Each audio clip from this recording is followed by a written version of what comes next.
उनके सामने एक बात बोली कि अगर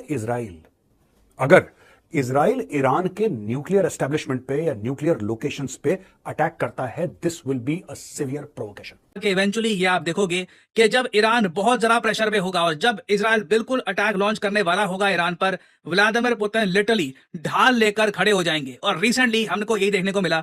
और दोस्तों, अब रशिया इसके बीच में कूद पड़ा है। तो दोस्तों, ये बहुत बड़ा खतरा है भारत के लिए भी, क्योंकि ईरान एक्चुअली भारत से इतना दूर नहीं है। और रशिया ने एक ओपन स्टांस यहां पर दुनिया के सामने ये रखा, don't you dare attack Iran, Iran पे अटैक कर मत देना। रशिया ने आप कह लीजिए कंप्लीट सपोर्ट दी है यहां पर तेहरान को कि कल को ईरान पे अटैक होता है तो माना जाएगा कि रशिया पे अटैक है, कि एक नया world order, a new world order ये बनाने का समय आ चुका है।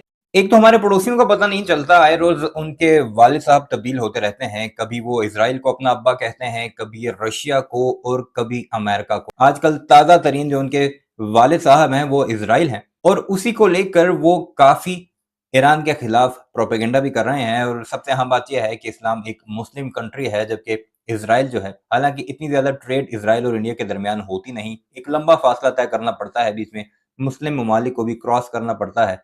लेकिन चूंकि इस वक्त अमेरिका के काफी करीब होता जा रहा है भारत, और अमेरिका और इजराइल के जो ताल्लुकात हैं वो तो आपको बेहतर तरीके से पता ही होंगे, इसलिए ईरान के किसी भी स्टेप पर सबसे ज्यादा तकलीफ इजराइल से भी ज्यादा हमारे पड़ोसी मुल्क भारत को होती है।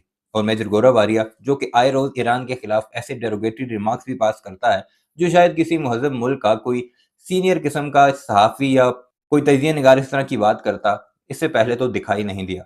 लेकिन अब रशिया और ईरान के बारे में ऐसी खबरें निकलकर सामने आ रही हैं जो कि इंटरनेशनल मीडिया भी रिपोर्ट कर रहा है, जिसने भारतीयों की दुम पर ऐसा पांव रखा है कि इनकी चीखें हैं कि थमने का नाम नहीं ले रही। क्या हुआ है आज से 2 रोज पहले, वो आज की इस वीडियो में आपको बताते हैं। फिर आगे चलकर भारतीयों ही की जुबानी सुनाएंगे कि कैसे तकलीफ पहुंच रही है ईरान और रशिया की एक ऐसी डील पर जिसने इजराइल और अमेरिका को तो तकलीफ पहुंचाई है, साथ ही साथ भारत को उसके क्या नुकसानात होने वाले हैं। लेकिन आगे बढ़ने से पहले हमारे इस चैनल ऑफ द स्क्रीन को सब्सक्राइब जरूर कर लीजिए ताकि ऐसी वीडियोस के नोटिफिकेशंस आपको बर वक्त मिलते रहें।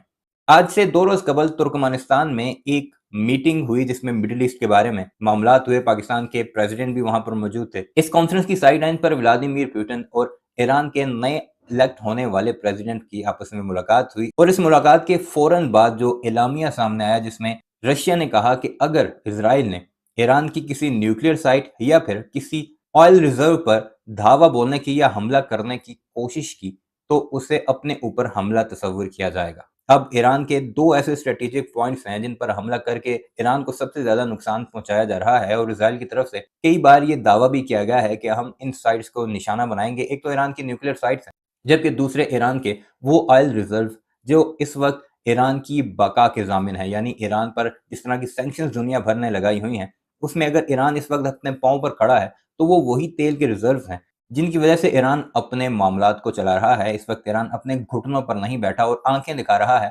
सहयोनी ताकतों और अमेरिका जैसी बड़ी ताकत को। तो अब सबसे बड़ा खतरा इन्हीं 2 साइट्स को था और रशिया के व्लादिमीर पुतिन ने वाजे किया है कि अगर इन दोनों साइट्स में से किसी एक को भी निशाना बनाया गया तो ये सीरियस प्रोवोकेशन तस्वर की जाएगी और ये रशिया पर हमला तस्वर किया जाएगा। यानी ढाल बनकर सामने आ चुका है रशिया अब ईरान की।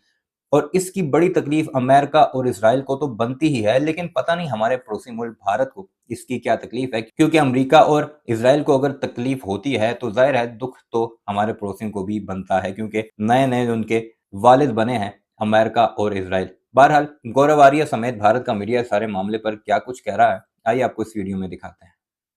दोस्तों, ये जो पूरा Iran, Israel, Hamas, Hezbollah, missile attack, drone attack, ये सारा का सारा जो युद्ध चल रहा है, रशिया उसको सिर्फ देख रहा था। रशिया दूर से अपनी नजर बनाए रखा था और दोस्तों अब रशिया इसके बीच में कूद पड़ा है। आज मैं आपको बताऊंगा कि रशिया क्यों कूदा, ट्रिगर क्या था, रशिया के कारण क्या है।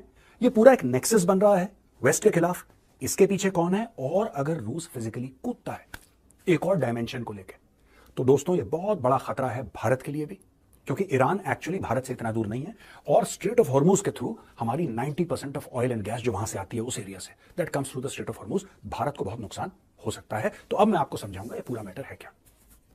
आसियान की मीटिंग हुई लाओस में जिसमें मोदी जी गए थे, तो आपको पता ही है।